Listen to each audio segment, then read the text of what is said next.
Olá pessoal, sejam bem-vindos aos Temas de Família.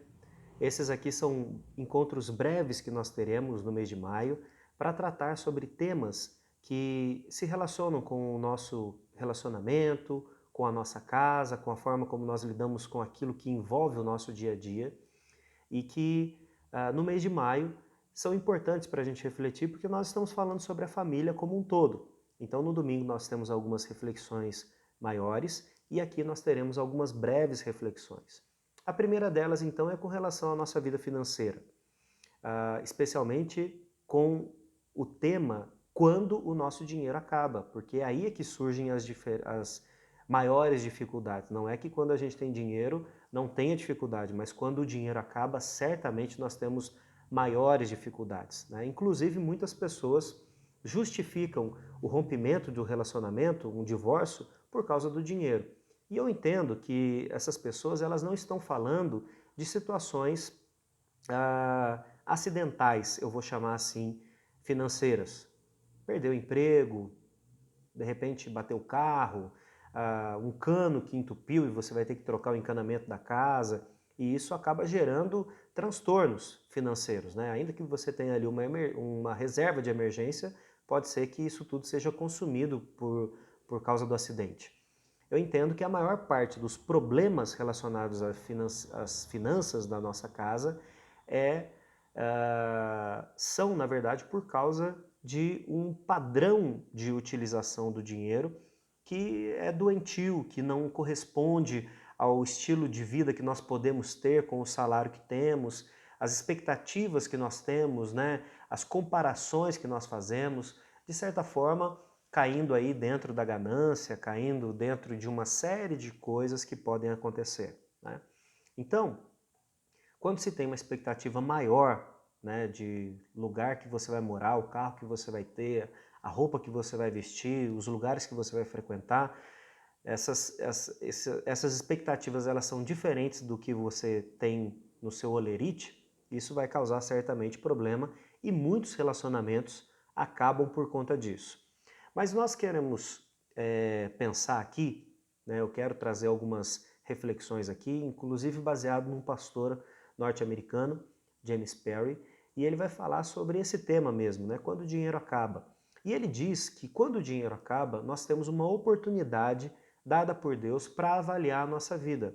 É claro que ele está falando para cristãos, para pessoas que querem viver segundo o padrão das Escrituras, né? Então, a primeira dessas coisas é que quando o dinheiro falta, pode surgir para nós a evidência de que o dinheiro tem se tornado um Deus rival ao nosso Deus, né? E isso se relaciona intimamente com o nosso contentamento. Eu tenho o mesmo contentamento de vida quando eu estou com o bolso cheio de dinheiro e quando eu não tenho dinheiro? Essa é uma reflexão a ser feita, né? Nós falamos, nós ensinamos, nós pensamos, nós vivemos baseados na ideia de que Deus é quem nos sustenta. E a Bíblia vai trazer várias evidências de que isso acontece. Mas pode ser que no nosso coração a falta do dinheiro ou ter muito dinheiro mude o nosso comportamento. É claro, irmãos, que todos nós já perdemos noites de sono pensando como que a gente ia pagar uma conta, como que a gente ia sustentar os filhos, como que a gente ia lidar com a questão do dia a dia. Mas quando nós passamos a ter um relacionamento com o dinheiro de uma forma abusiva, isso se torna uma rotina e não um evento isolado no nosso viver, né? Então é aí que mora o problema. Se o nosso contentamento não está no Senhor, é bem provável que nós vamos passar a vida inteira descontentes. Porque se você trocar de carro hoje, amanhã a concessionária vai aparecer com um modelo novo, ou então um amigo vai aparecer com um modelo novo, ou então aquela pessoa com que você não consegue lidar muito bem vai aparecer com um carro novo, e aí você vai ter que lidar com isso de uma forma que vai trazer prejuízo, né? Talvez até inveja, né? Então, a ausência do dinheiro ele pode mostrar para nós que o dinheiro se tornou um problema. Jesus vai dizer em Mateus 6,24 que nós não podemos servir a Deus e à riqueza. O que ele está dizendo? Ele está dizendo que muitas vezes na nossa vida nós vamos ter que avaliar se o dinheiro não tem trazido mais alegria para nós do que Deus, né? E outra coisa, se nós não estamos entendendo que é Deus quem nos dá o trabalho, ou o dinheiro, ou os negócios bem-sucedidos que nós fazemos, né? Então, para a gente começar a pensar, a primeira coisa então é sobre o nosso contentamento. A nossa vida precisa estar baseada no contentamento do Senhor. Então, se nós entendemos que nós precisamos de mais dinheiro, não é pecado nenhum orar para que Deus nos dê um trabalho que nós venhamos a ganhar mais, um posto no nosso trabalho que a gente venha a ganhar mais. Não há nenhum problema nisso. O problema é avaliar se de fato a picadinha da ganância não tem tomado a nossa vida, né? Se as expectativas que nós temos com relação à vida, futuro e uma série de coisas, se nós não estamos sendo conduzidos por esse lado. Uma segunda reflexão é sobre, ainda né, sempre relacionado com isso, mas se o dinheiro é o nosso instrumento ou se nós somos instrumento do dinheiro, né? A segunda possibilidade, ser o instrumento do dinheiro, é você trabalhar, trabalhar, trabalhar, e a ganância, irmãos, ela é um tipo de pecado que ele nunca se satisfaz, né? A gente sempre corre atrás de algo sem conseguir, porque quando a gente atinge um patamar, sempre surge um outro a ser atingido, né? Agora, se o dinheiro é o nosso instrumento, nós utilizamos ele para abençoar as pessoas, né? É dessa forma que a Bíblia fala. O apóstolo Paulo ele coloca até um exemplo bem distante talvez disso, né? Ele fala, olha, existem pessoas que elas roubavam para viver. Então, a partir do momento que elas se encontram com Cristo, elas têm que deixar de roubar e trabalhar para poder sustentar ou ajudar pessoas que venham a ter dificuldade. Então, observe que o padrão ele muda. Antes eu roubava porque eu queria muito ter o dinheiro. Agora eu me desfaço dele ou eu invisto em pessoas, em situações, sem ficar preocupado com isso, sem ficar perdendo a noite de sono porque eu dei o dinheiro e agora como será que esse dinheiro vai ser usado, né? Será que a pessoa vai usar bem? Esse tipo de reflexão, esse tipo de pensamentos apaga, né? Deixa de existir porque nós estamos sendo conduzidos por uma generosidade, né? Por um padrão diferente, né?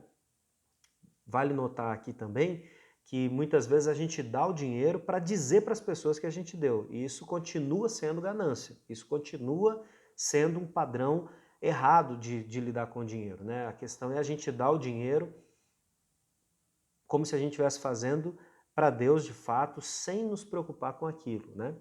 E a falta do dinheiro também ajuda a gente a entender algo que pode acontecer no nosso coração e que acaba sendo um problema para muita gente. Hoje nós temos trocado afeto, relacionamentos, contato com as pessoas por coisas que nós podemos dar a elas, né? Não é incomum relacionamentos de pai e filhos em que os filhos têm de tudo, menos o pai ou a mãe, né? Então, quando o dinheiro nos falta, a gente acaba sendo colocado nessa situação para avaliar se de fato nós estamos vivendo como Deus quer que a gente viva, né? Então, será que eu estou simplesmente dando as coisas para as pessoas, comprando as pessoas, ou se de fato o dinheiro ele é um instrumento para abençoar a minha família, as pessoas com quem eu convivo, né? Então, são 3 reflexões que a gente precisa fazer quando o dinheiro acaba, né? Se o dinheiro se tornou um Deus para nós, se o dinheiro é um instrumento para que a gente abençoe as pessoas e se o dinheiro não tem tomado o lugar do meu afeto, do meu carinho, das minhas emoções genuínas, né? Eu quero terminar lendo para vocês um texto de Hebreus 13, versículos 5 e 6, que diz assim: Seja a vossa vida sem avareza, contentai-vos com as coisas que tendes, porque ele tem dito, de maneira alguma te deixarei, nunca jamais te abandonarei. Assim, afirmemos confiadamente, o Senhor é o meu auxílio, não temerei. Que me pode fazer o homem? Então, a ideia aqui do autor aos Hebreus é dizer que, é reafirmar na verdade, que o Senhor é quem nos sustenta, que o Senhor é quem cuida de nós e que nós não precisamos nos preocupar com essas coisas, porque Deus sabe das nossas necessidades e certamente vai nos suprir. Nós temos isso também, Jesus nos dizendo lá no Sermão da Montanha, quanto à nossa ansiedade pela vida, né? Então, eu gostaria de terminar esse momento aqui pensando que o dinheiro talvez nos falte, ainda nos falte, porque nós precisamos aprender lições preciosas sobre o sustento de Deus sobre a nossa vida. É claro, irmãos, que isso não é uma coisa simples e causa muito problema no nosso dia a dia. Então, se você precisa de ajuda, procure ajuda especializada, né? Fazer um orçamento, ter um planejamento financeiro é essencial para que a gente lide com essas coisas de uma maneira mais adequada.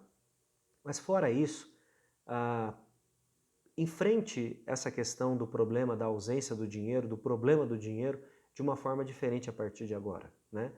Que Deus te abençoe e que você possa ser abençoado, enriquecido por Deus em todas as coisas, né? Talvez até no dinheiro, mas não só no dinheiro. Até a próxima.